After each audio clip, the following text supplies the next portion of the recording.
I was the key second AD on HBO movie called The Heist, starring Pierce Brosnan many years ago, like in the 80s or 90s. And we were shooting in San Diego at Pacific Beach. And because that's an area where there are a lot of cafes and restaurants, we didn't have a catering truck. And the crew got per diem. We broke for an hour and we all went to eat in the restaurants that were nearby. So one lunch period, I'm in a chicken joint with the director, the first AD, and the production designer. And I hear on the radio, because the good second AD always leaves their radio on, even through lunch, because something important might happen. And I hear the transportation captain saying, Marcia, your star is walking around on Pacific Beach Boulevard looking for a restaurant.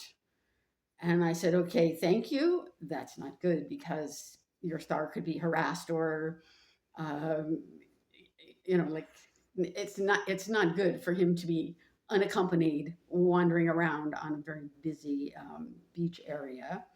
So I left the restaurant. I went out on the street. I found him and I said, hey, Pierce, the director's having lunch in this restaurant. Would you like to join him? And Pierce said, yeah, that's a good idea. So we went back in the chicken restaurant, and Pierce went up to the counter to order his food. And I realized that since I'm the lowest one on the totem pole in this situation, I have to move because the table is one plastic unit where the seats are molded and attached. So you can't bring up another chair. There is no other chair to bring up.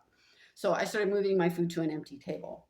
And at the counter, the owners were going crazy with Pierce and like trying to give him free food. And he's like, no, no, I can pay for my lunch and all that. And then finally, he brings his food from the counter and he goes to my table and starts to sit down with me. And I'm like, oh, Pierce, no, I moved so that you can have lunch with the director. And he said, yeah, I know, but I'd rather have lunch with you. How cool is that? It was a great lunch.